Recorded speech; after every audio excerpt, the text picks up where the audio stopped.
Senator Menendez of New Jersey is recognized. Thank you. Mr. Theodore, what happens, though, when the private market makes a amount for insurance that is almost unfeasible to be able for the homeowner to afford? They choose not to have property flooding insurance.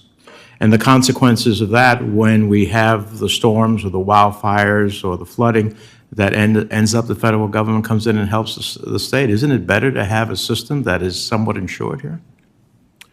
The unaffordability issue can be dealt with means testing. If there's real unaffordability and there is home can't be moved or can't harden the home, then there can be some form of means testing.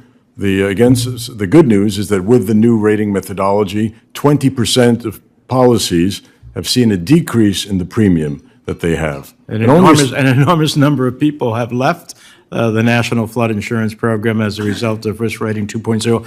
Let me just ask this. Decades of inaction, particularly on climate change, is causing the property and casualty insurance market to buckle under competing pressures to provide returns for shareholders and sell a product, though, that policyholders can actually afford. As businesses, insurers have an obligation to their shareholders to make a profit. I get that. But as policymakers, we have an obligation to correct for market failures when there is a compelling public policy reason to do so. And here it's to ensure families can afford necessary coverage and prevent collapses in our local housing markets. Because between wildfires, droughts, and flooding, the reality is that there is nowhere left in the country that isn't being challenged by a natural disaster. Ms. Norris, in my state, you have senior communities in Brick and South River and Elizabeth, just to mention some, that are historically challenged with flooding. What would it mean, and by the way, those communities are not wealthy by any stretch of the imagination. What would it mean for costs for seniors if homeowners becomes in terms of flood insurance becomes unavailable and flood insurance becomes prohibitively expensive? Thank you, Senator, for the question. And I assume you're talking about in our multifamily communities, our affordable housing communities that we have in your state, correct? Yes. So in New Jersey, along with all of our other communities in other states where we provide affordable housing, the idea of us as the owner being able to not be insured puts a tremendous risk not only on us but on our residents as well. At some point, if we were not able to get insurance, then it would leave our building and our residents completely exposed. We have, as I mentioned earlier, we've had our highest 3 claims have happened in the last 2 years. If we didn't have insurance, those apartments would have been completely unable to be reoccupied. So people would be out. Right. As a matter of fact, at one of our communities, they were out for 6 months while we rebuilt. Without insurance, we would not have rebuilt, and they would have been just left to find their own homes. Well, it's senior communities like the ones that you're talking about are part of the reason why I introduced this bipartisan NFIP REACT. The legislation would ensure flood rates stay affordable while providing generational investments in mitigation and risk mapping to tackle long-term challenges of flooding. Nearly 11 years ago, we in New Jersey faced the worst natural disaster in our state's history, Superstorm Sandy. Destroyed homes, shuttered businesses, flooded entire communities. But in the months and years following Hurricane Sandy, New Jerseyans faced a man-made disaster in getting an honest claims check for their flood insurance policy.